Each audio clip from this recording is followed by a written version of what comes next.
Halo, perkenalkan nama saya Ali Hairunisa.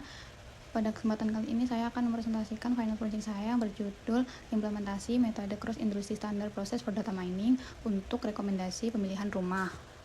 Pada metode ini terdapat beberapa tahapan. Tahapan yang pertama yaitu business understanding. Pada tahap ini saya berfokus untuk memahami tujuan dan kebutuhan bisnis. Tujuan dari proyek ini yaitu membantu Mr. Cho dalam memilih rumah yang tepat, rumah yang memenuhi kriteria khusus terkait tahun pembangunan dan renovasi.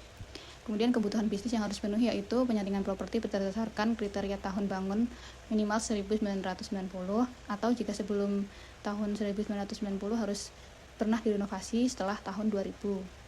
Kemudian analisis data properti yang komprehensif meliputi harga, lokasi, luas, dan kondisi bangunan.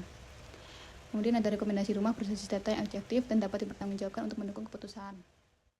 Kemudian tahap data understanding. Pada dataset yang kita gunakan ini, kita menggunakan data yang berisikan 4.600 baris dan 18 kolom yang mencakup berbagai atribut yang dapat mempengaruhi harga dan kualitas properti seperti luas bangunan, jumlah kamar, tahun pembangunan, dan status renovasi atau tahun renovasi. Pada dataset ini terdapat dua tipe data, yaitu data numerik seperti harga, luas, dan jumlah kamar atau jumlah kamar mandi. Dan ada data kategorikal seperti lokasi, misalnya city dan street. Kemudian ada tahap data preparation. Pada tahap ini kita melakukan proses pembersihan dan persiapan data agar siap untuk dianalisis. Kita melakukan penghapusan data yang tidak konsisten, terutama pada rumah yang harganya 0. Karena itu kita menghapus atau menganggap tidak valid. Kemudian kita mengecek missing values. Kita memastikan tidak ada data yang kosong atau 0. Nah, hasil dari data yang kita gunakan semua kolom telah terisi dengan lengkap dan tidak ditemukan nilai yang hilang. Kemudian ada mengidentifikasi outlier, terutama pada kolom harga, luas tanah, dan bangunan menggunakan metode IQR. Kemudian kita juga memastikan tidak ada data duplikat. Kita mengecek untuk menemukan baris yang datanya persis sama. Nah, data yang kita gunakan tidak ditemukan baris data yang duplikat sehingga data bebas dari pengulangan yang tidak diinginkan. Setelah data dipersiapkan, kita bisa lanjut ke tahap exploratory data analysis atau EDA.